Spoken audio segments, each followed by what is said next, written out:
Well, speaking of the many people who helped keep the city in order, Caddo Parish Sheriff's Office, of course, had officers scattered all across the parish helping those in need. And those officers worked around the clock helping the unhoused and assisting those who found themselves stranded and in need of help. Really crucial help there. Joining us today to talk about their efforts is Caddo Parish Sheriff's Commander Darwin Jones. So thank you for joining us. And how have those rescue and recovery efforts been so far in the last few days?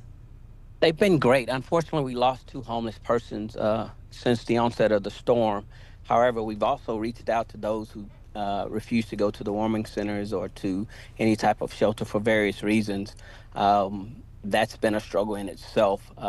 Fortunately, we've been able to just kind of check on them and make sure that they're good. But in addition to that, the deputies, the men and women of the Caddo Parish Sheriff's Office did an outstanding job as our EOC worked in concert with the city, the parish government, and all the mayors in the rural areas, and everything worked out pretty good. Unfortunately lost those 2 people. Commander Jones, if someone doesn't have a home, how do they reach out for help? They can call 211. There are nonprofits that are out anytime we have a storm that are actually, we go to the frequent areas that actually look for the homeless people, because we know that some just refuse to go into those areas. Is there anything that people in the community can do when they see someone or may know someone in their community who might need this kind of help? Yes, they can also call 211 at any given time. It doesn't necessarily have to be during a catastrophe like this.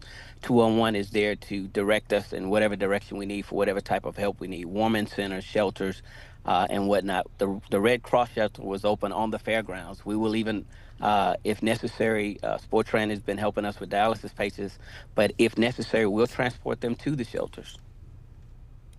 All right, anything else you'd like to add about this storm and how your crew was able to step into action and get it done?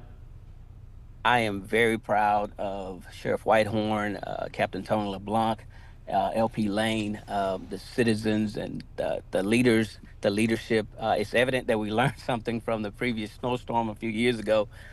City Public Works, Jarvis Morgan, everybody did an outstanding job. GoSef worked with us.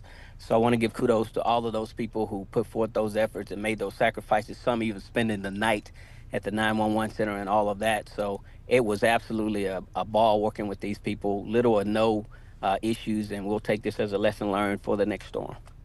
Well, thank you so much. We appreciate you taking the time and for the work that you and your department have done over the last several days. Yes, ma'am. Thank you.